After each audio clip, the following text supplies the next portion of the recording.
Free Comic Book Day is this weekend, May the 4th, and for the first half of the day we are going to be in one of our local cities doing Free Comic Book Day with some other cosplay friends of ours, and the second half of the day we're going to be at one of the local aquariums in our Mando kits.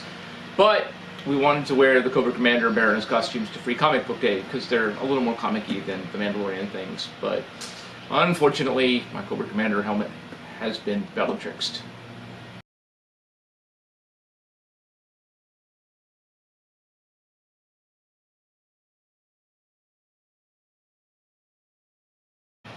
So it turns out that my Geek Wall helmet hanging system wasn't quite as cat-proof as I was hoping it would. Kind of complicated how she managed to make it happen, but somehow our little torty cat that's always into something managed to knock the Cobra Commander helm and the bracket off of the wall and onto the ground at 2 o'clock in the morning a couple months ago. It resulted in a crack of the paint. Now, fortunately enough, the skim coat of body filler that was there is not damaged. It's just the paint.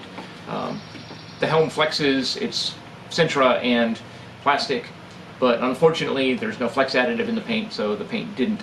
So what I'm going to have to do is I'm going to have to feather it out, sand it down, and repaint it. I'm going to use my pneumatic sander because I just don't have the time to sand it by hand, and a couple pieces of 100 grit sandpaper and a couple pieces of, I think this is 120 to 220 to finalize it.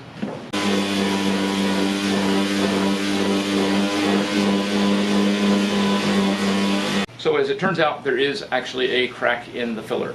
This was a bicycle helmet, kid's bicycle helmet that I got and removed the inside lining and went through and just used filler on the air holes that were on the crown, and you can still see it a little bit. This was a casual costume. Casual costumes we don't normally spend a whole bunch of time and energy and money on.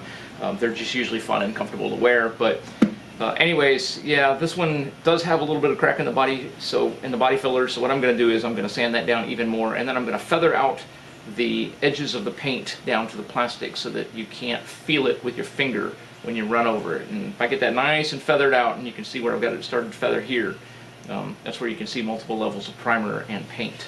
And I'm going to get it all feathered out, and then I'm going to finish it off. Since I don't have time to sand and repaint the entire helmet, I'm just trying to feather the paint out. And what I'm trying to do is I'm trying to make the areas of different layers of paint as wide and large as possible so that they're easier to smooth over. Air makes a great tool to decide whether or not you actually have done a good job feathering, because if you feather the paint well and you have good adhesion, you won't be able to blow little flakes like that off. So occasionally I'll go through with the air and make sure that all of the paint that I have feathered is nice and adhered to the helmet. Pay particular attention to the area where I'm going to have to put a little bit extra filler where it cracked. I sanded that out real good, wiped it off with a paper towel, and then mixed up the Evercoat glazing putty. And this is a real thin, syrupy stuff. It's not like a normal body filler. It's a little less high volume than that. This stuff been sitting for a little while, so I had to knead the hardener tube as well to make sure that it was a little less liquid, and it's still probably a little liquid. But anyways, mixed up the filler and started spreading it out onto the helm in thinnish layers, trying to keep the excess down as much as possible. Once I had everything coated, I went through and started peeling off the excess, spreading it out, and or just removing it and dumping it on the piece of paper beside me. And my trusty 3M respirator and some 80 grit sandpaper for the rough sanding. Got all the high spots knocked down, and it reasonably conformed, and then switched over to the 220 and started actually sanding for a nice smooth finish. I had about 90% of the job done with the DA. I started using block and light grit.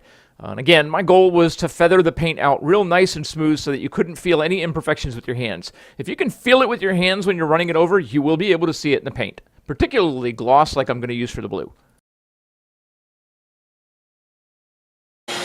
Sanded all my body filler dust up so it doesn't end up in my paint, and then gave the whole helmet a wipe down with alcohol, being careful as best I could to avoid letting the body filler get too saturated.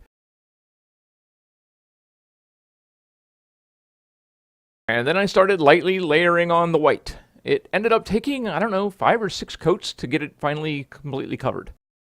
I then used the ridges from the previous white stripe as a guide to tape off the entire white section, making sure to get the edges nice and smooth and flat so it didn't let the blue bleed underneath and leave a sloppy edge. I still got a little bit of touch-up to do on it later, but it'll make it through this weekend.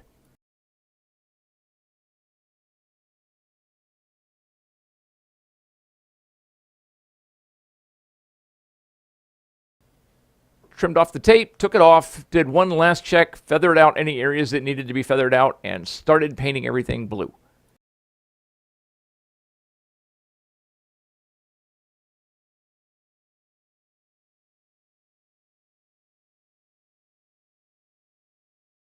While the paint was still slightly wet to prevent it from chipping up the paint when I took it off, I started untaping it very, very carefully, pulling at 45-ish degree angles whenever possible to hopefully leave a nice neat edge from where the tape was.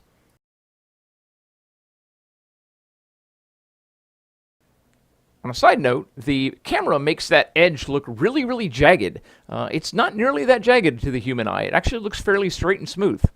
Thought it was interesting.